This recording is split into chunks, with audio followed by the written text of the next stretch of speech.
Welcome back to Drunk Storytime with Quefish. I'm doing something that's going to be very difficult to actually read. And so I'm warning you ahead of time. I'm going to read it as it's written. So, head to head, Rose. It's not bad. I'm usually not a grape wine person, but anyway.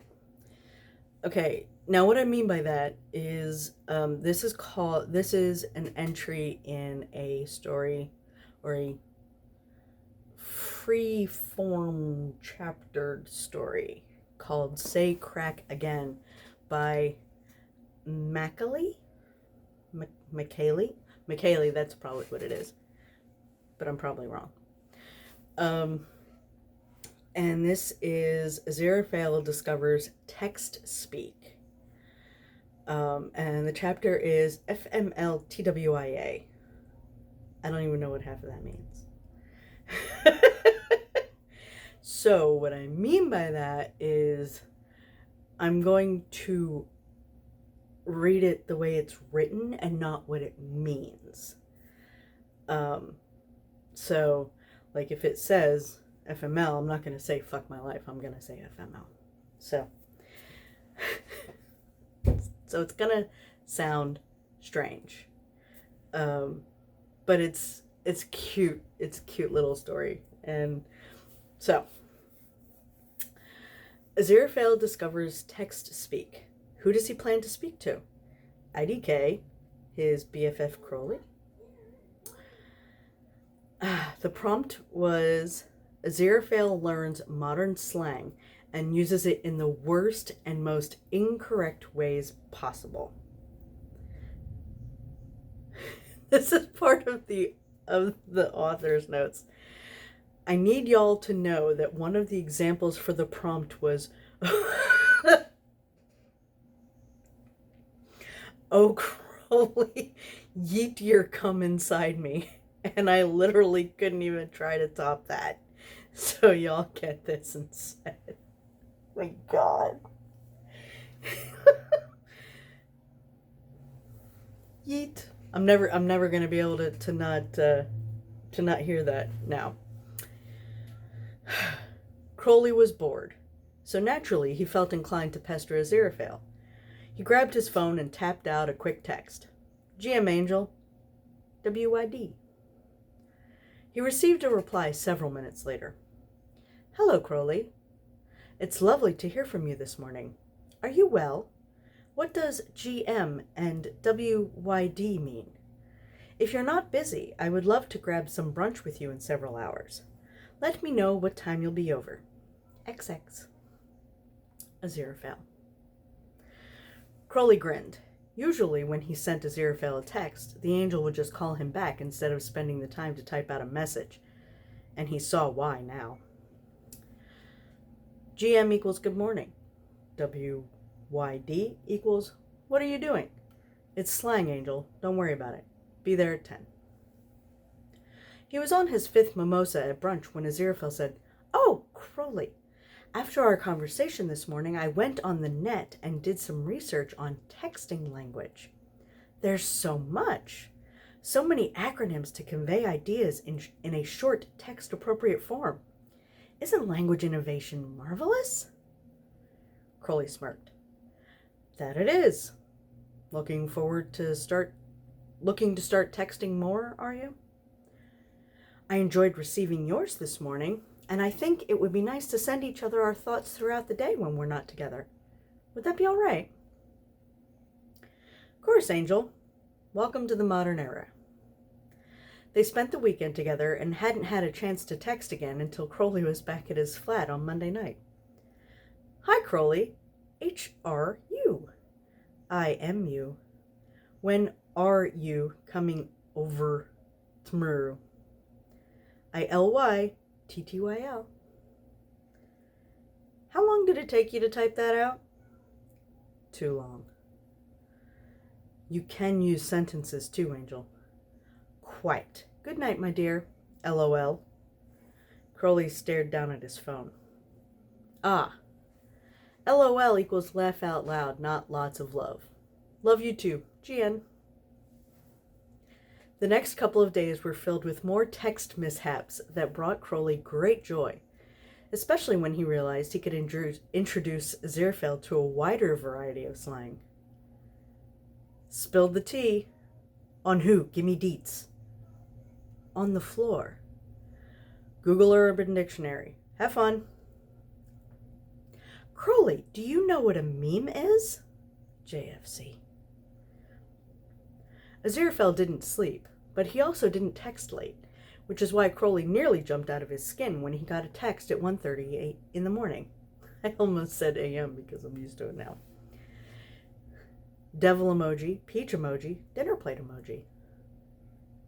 He hadn't even thought about what to do when Aziraphale discovered emojis. This one was particularly damning. Are you asking me to grab dessert? Dear, I'm asking you to come over here and eat my ass. Crowley was halfway out the door the second his phone pinged.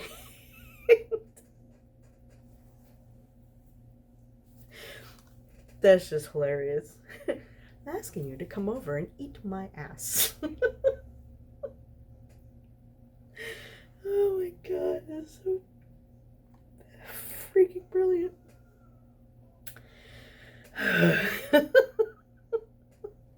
Alright. I'm going to pause and because I'm going to do another one from this same series. I just want to go figure out which one. So, time out. I also fixed my camera, so it's going to be weird.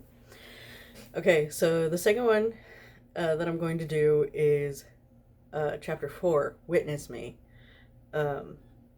Because this one had me laughing.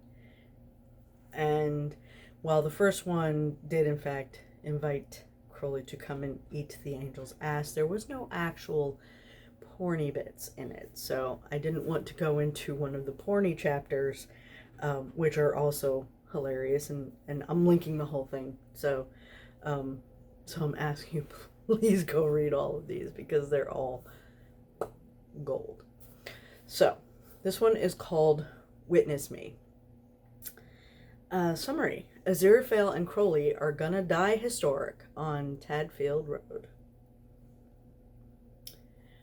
The prompt is true forms. Angel, I need your help. Crowley burst through the bookshop door and Aziraphale jumped, almost upending the plate he was holding. Crowley, really? You almost made me drop my croissant. There's no time for pastries, Angel. Crowley knocked the plate out of his hands onto the floor, and Aziraphale gasped loudly. Crowley stared down at the mess. I'm sorry, that was too much. Sorry. He miracled the plate new and the croissant whole again, and handed it back to Aziraphale. Thank you.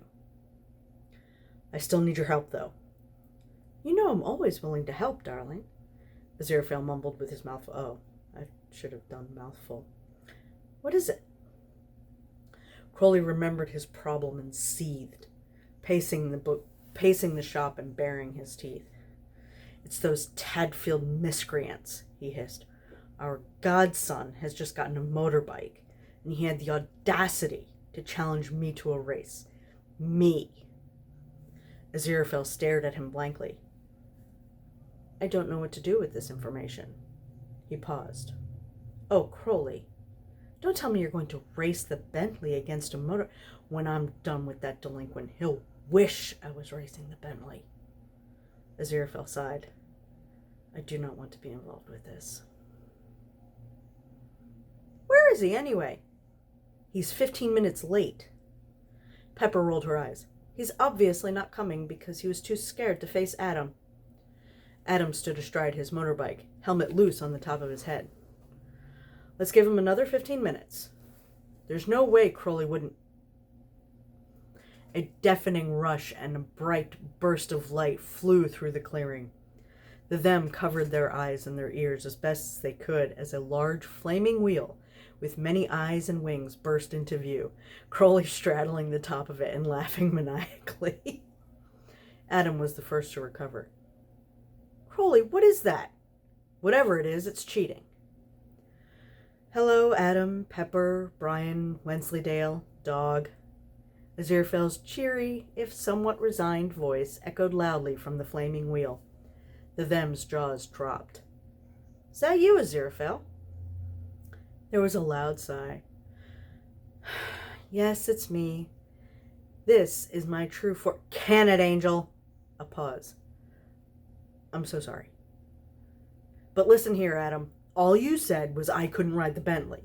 You never said I couldn't ride my husband. Shh, another pause. Shut up. Get that helmet on and let's go. Adam fastened the helmet to his head and revved up the bike. 3, 2, 1, go! The them shouted from the sidelines. And Antichrist,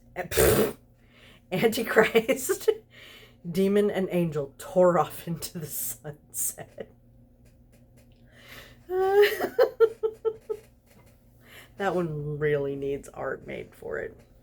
But anyway, so that was 2 stories under Say Crack Again by Mackaley. And I'll link them. Like I said, the rest of them, some of them are porny, some of them aren't, but they are all really good. Please go read them. Thanks for joining me.